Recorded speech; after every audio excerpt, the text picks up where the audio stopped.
तुम्हें किसी के प्यार में वाइस प्रिंसिपल बनने का मौका मिला है ईशा मैम को भोसले इंस्टीट्यूट में। दरअसल उन्हें उनका ट्रांसफर सर्टिफिकेट मिलने वाला है, जिसमें साफ तौर पर लिखा गया है भोसले इंस्टीट्यूट में बनेंगी वो वाइस प्रिंसिपल, जिसको लेकर पहले ही नोटिस मिल चुका है निशिकांत को इसके बारे में जानने के बाद अब वो एक तरफ ईशान के बारे में कहना चाहता है राव साहब को, दूसरी ओर ईशा के बारे में भी कहना चाहता है राव साहब को। ईशा की वापसी हो रही है उन्हीं के कॉलेज में। अब ईशान के बारे में ये जान चुका है, ईशान ने ये बर्थडे पार्टी दी थी, इसके बारे में तो उसे बताना ही था। अब घर जाकर वो इसके बारे में बता देता है सुरेखा और राव साहब दोनों को।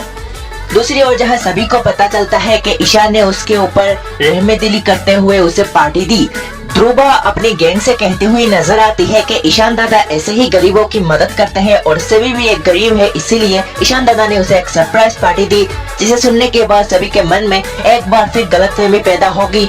दूसरी ओर राव साहब को बताती नजर आएगी सुरेखा ईशान ने कैसे बर्थडे पार्टी आयोजित की थी कॉलेज में, आपकी गैरहाजिरी में, जहाँ कॉलेज में इतने धूमधाम से पार्टी मनाया जाता है और जिसको लेकर परमिशन आपसे भी मांगा नहीं जाता।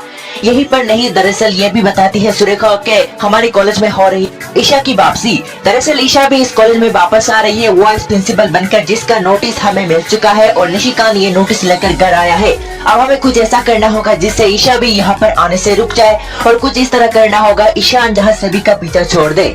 लेकिन सबसे पहले हमें इसके बारे में बात करनी होगी ईशान से कि उसने बिना परमिशन से किसी को भी बिना बताए कैसे इतनी बड़ी बर्थडे पार्टी कॉलेज में ही ऑर्गेनाइज कर दी, और अगर उसे करना ही था तो घर के सदस्य से पूछ सकता था, कॉलेज के प्रिंसिपल से पूछ सकता था, या फिर आपसे या फिर मुझसे भी कह सकता था, मगर उसने ऐसा नहीं किया।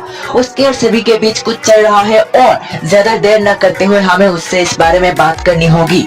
राव साहब कहते हैं रुक जा, वही पहले हमें ईशा के मामले को ठंडी करनी होगी, क्योंकि ईशा अगर यहाँ पर आ गई तो ज्यादा दिन नहीं लगेगा, वो इस घर में जरूर आ जाएगी और जहाँ हमारे जो राज है उसे पता भी चल जाएगा।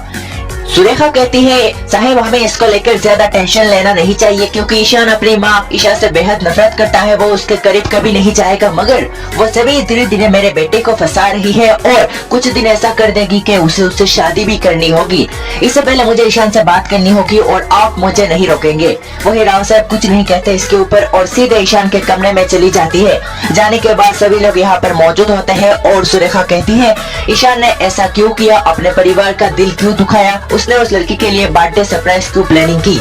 इसके ऊपर ईशान कहता है उसने ऐसा कुछ नहीं किया और तो और उसका इस सब में कोई भी हाथ नहीं, यह सब तो उसके स्टूडेंट ने किया, बस उससे परमिशन ली। अब आगे क्या होता है देखना होगा दिलचस्प।